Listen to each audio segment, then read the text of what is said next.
নমস্কার। আর 5 মিনিট পরেই অনুষ্ঠান। হ্যাঁ, আমি কুমার সেন। কিন্তু আরেকজন দেবিকা সরকার এখনো আসেননি।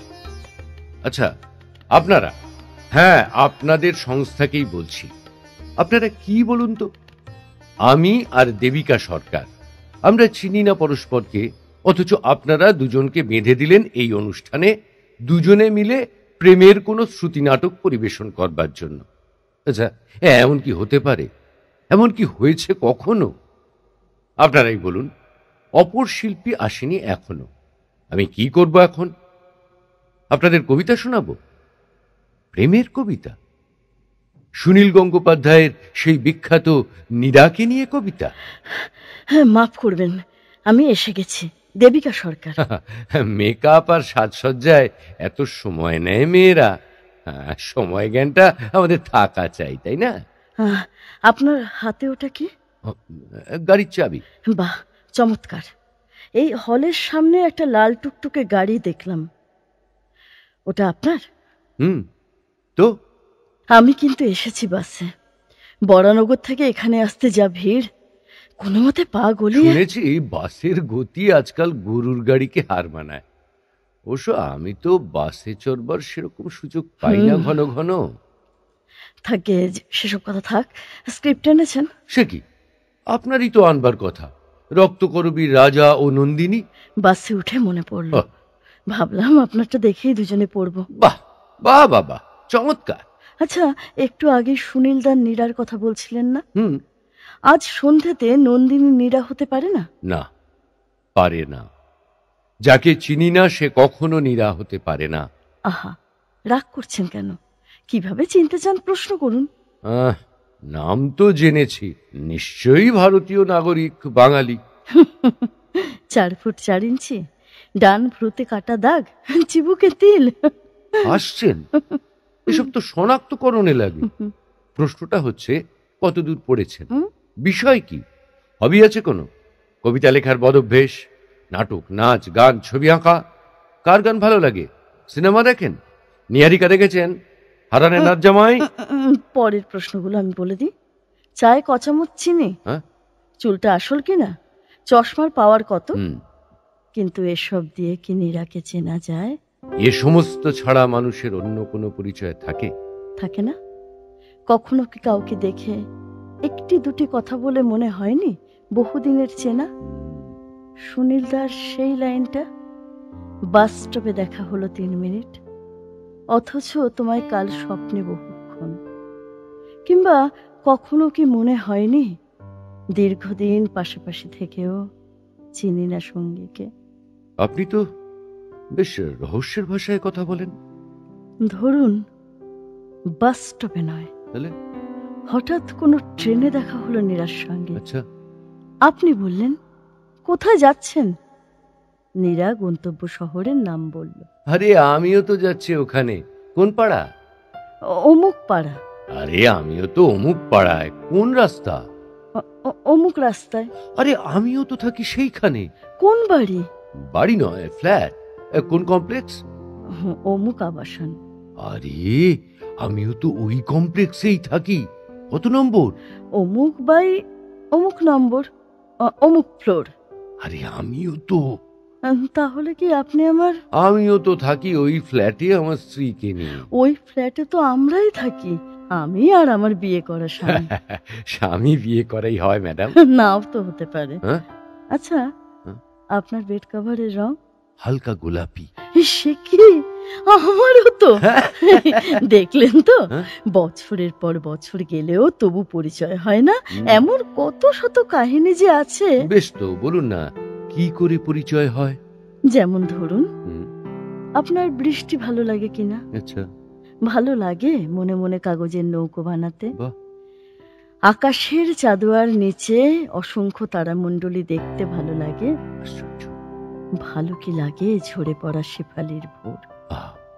আপনার মনে কি গম গম করে দেবব্রতের আকাশ ভরা সূর্য তারার গান? কখনো কি কথা বলেছেন এলোমেলো, অর্থহীন, যে কথায় ডুবে যায় মানুষের দুঃখের হৃদয়?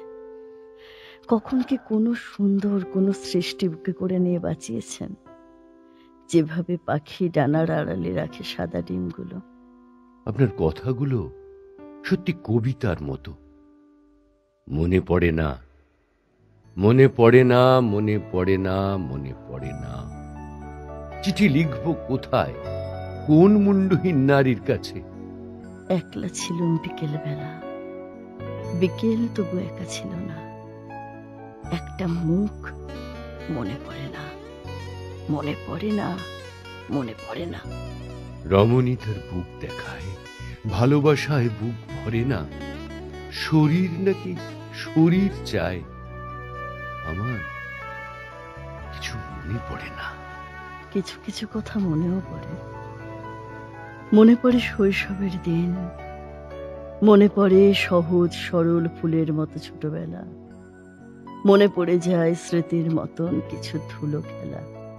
গাছের চুড়ি ভাঙার মতন মাঝে মাঝে ইচ্ছে করে দুটো চারটে নিয়ম কানুন ভেঙে ফেলি, পায়ের তলায় আছড়ে ফেলি মাথার মুকুট। যাদের পায়ের তলায় আছি তাদের মাথায় চড়ে বসি। ইচ্ছে করে অফিস যাওয়ার নাম করে যাই বেলুড় মঠে। ইচ্ছে করে লন্ডভন্ড করি এবার পৃথিবীটাকে, তাই তো? তুমি আমার মনের কথা জেনে ফেলেছ, ওইখানে তোমার জিত। আমি তোমার মনের কথা জানতে পারলাম কই? উপত্যকা থেকে ফিরে এসেছি বহুবার, পাহাড়ের চূড়ায় ওঠা হয়নি। হাত অঞ্জলিবদ্ধ করেছি বহুবার, কখনো কোনো প্রার্থনা জানাইনি। নারীর কাছে মৃত্যুকে সমর্পণ করেছিলাম, মৃত্যুর কাছে নারীকে। মানুষের কাছে আমিও মানুষ সেজে থাকতে চেয়েছিলাম। কৃতজ্ঞতার বদলে ফিরিয়ে নিয়েছি মুখ। স্বপ্নের মধ্যে নিজের শৈশব দেখেও চিনতে পারিনি। লোকের মধ্যে শিশুকে আদর করেছি লৌকিকতা বশত। কান্না লুকোবার জন্য নদীতে স্নান করতে গিয়েছি। অন্ধ মেয়েটির কণ্ঠস্বর শুনে মনে হয়েছিল আমার পূর্বজন্মের চেনা। মায়ের কাছেও গোপন করেছি শরীরের অনেক অসুখ, অনেক শপথ কেউ শুনতে পায়নি বলেই মেনে চলিনি। আমার বুক টনটন করে ওঠে, অথচ নির্দিষ্ট সুখ নেই, তাই সান্ত্বনার কথা মনে আসে না। আয়ুর সীমানা কেউ জানে না, তাই মনে হয় অনেক কিছুই হারিয়েছি। এ কি কুমার বাবু, হ্যাঁ, আমরা এতক্ষণ কি ভাষায় কথা বলছিলাম? এ তো কবিতার ভাষা, এ তো আমাদের কথা নয়। তাই তো, হয়তো এ আমাদেরই মনের কথা। এভাবেই তো জন্ম হয় কবিতার। কিন্তু এখনো তো শুরুই হলো না আমাদের অনুষ্ঠান। হুম, ঘড়ির কাঁটা কি দ্রুত এগিয়ে চলেছে দেখুন। কে জানে, হয়তো এখানেই আপনার আমার অজানিত কথোপকথনে দুটি বেনির মতো দুটি নদী দুই রং নিয়ে মিশে গেছে একটি ধারায়। ঘড়ির কাঁটার বেগ ছুঁয়ে যাবে সীমা, এক্ষুনি ঘোষক অনুষ্ঠান শেষ বলে করে দেবে ঘোষণা। সমাপ্তি ঘটবে আমাদের কথার।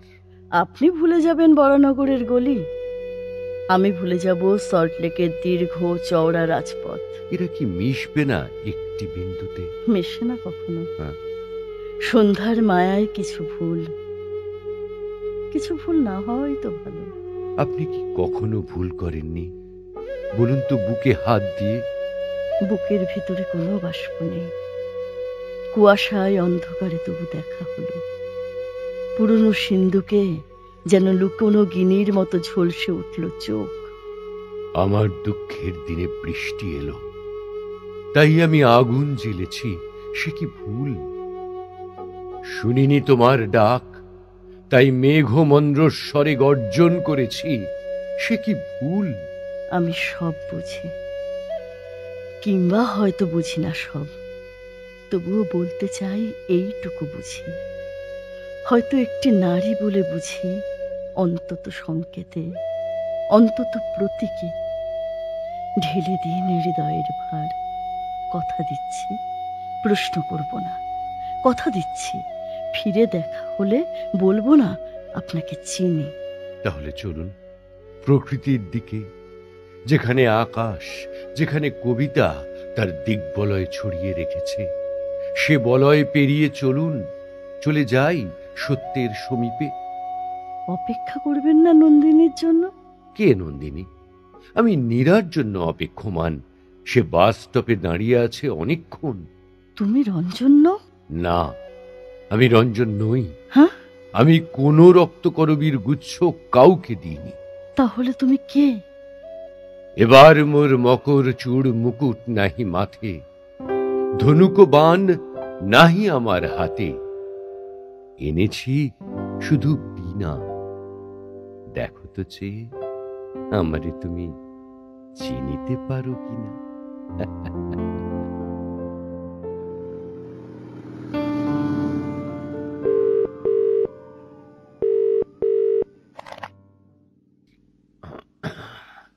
এ চিনতে পারছেন? হুম, এত রাতে? বলুন তো কে? নন্দিনী। না মশাই, আপনার নীরা। তুমি নীরাও নও, নন্দিনীও নও, তুমি দেবিকা। ঘুমোচ্ছ না কেন? ঘুম আসছে না তাই।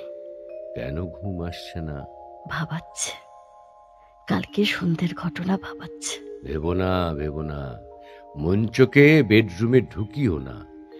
বাইরের কত কথাই তো বেডরুমে ঢুকে পড়ে আমাদের অন্যমনস্ক করে তোলে। তাতে ক্ষতি কি? বাঁধন আলগা হয়ে যায়। ও বলে, কি হলো তোমার? আমাকে জাগালে কেন? তুমি তো জেগেই ছিলে না? তোমার স্বামী? আমরা দুজনে বেশ আছি, কোনো ঝক্কিও নেই, ঝামেলাও নেই। তাহলে তৃতীয় ব্যক্তিকে রাত দুপুরে ঘুম থেকে জাগালে কেন? একটা কিছু আছে তোমার প্রতিটি কথার মধ্যে, যা আমরা কেউ জানি না। তুমি জানো আমার সব কথা? বলো না শুনি। এই ঘরে আমার বহু কথা জমা হয়ে আছে, অনেক কথা। সারা রাত্রির আমি তো একাই, যত কথা সবই আমি তো একাই। এই শোনো, হ্যাঁ? তুমি কি কোনো স্ক্রিপ্ট দেখে কথা বলছো? কেন? এ তো বাদল সরকারের সারা রাত্রির কথা। তুমিও তো সারা রাত্রির বউটির মতো সারা রাত একা একা জেগে বসে থাকো। কি করব, ও তো ঘুমিয়ে থাকে। জাগিয়ে দাও। লাভ নেই, পাশ ফিরে আবার ঘুমিয়ে পড়ে। কাল সন্ধ্যার আগে তুমি কি আমাকে চিনতে? হয়তো চিনতাম। তুমি আমার রঞ্জন। রঞ্জনকে তুমি চেনো? যেটুকু চেনা আমার সাধ্যে কুলোয়। রঞ্জনকে তুমি ভালোবাসো? সে সাহস আমার কোথায়? রঞ্জন কি তোমাকে ভালোবাসে? আকাশের তারা কি মাটির ফুলকে ভালোবাসে? রঞ্জন কি এত দূরের? টেলিফোনের দূরত্ব। রঞ্জন তো তোমায় কিছু দেবে না। রঞ্জন আমায় আনন্দ দেবে, কিন্তু সে তোমার শান্তি কেড়ে নেবে। আমি চাই না শান্তি, আনন্দ চাই, রঞ্জনকে চাই। সে তোমার চোখের ঘুম কেড়ে নেবে। নিক, আমার হাত ধরো। ধরেছি। রঞ্জন এসেছে। এত ঠান্ডা কেন রঞ্জনের হাত? রঞ্জন মৃত, তাই এত ঠান্ডা। হ্যাঁ, আমি রঞ্জনের প্রেতাত্মা। রঞ্জন আমার একটা জেগে থাকা রাত। বাইরে আলো ফুটছে, এবার ফোনটা রাখো। আমাদের এত কথা, সে কি সব মিথ্যে? মিথ্যে হবে কেন? রাতের সব তারাই আছে দিনের আলোর গভীরে। শেষ লাইনটা রবীন্দ্রনাথ থেকে ছাড়লে। সব কথা ফুরলো, নোটে গাছটি মুড়লো। এখন আমি একা। এবার একটা সিগারেট ধরাই, কেমন? আচ্ছা, একটাই কিন্তু। বেশ বেশ, একটাই ঠিক আছে।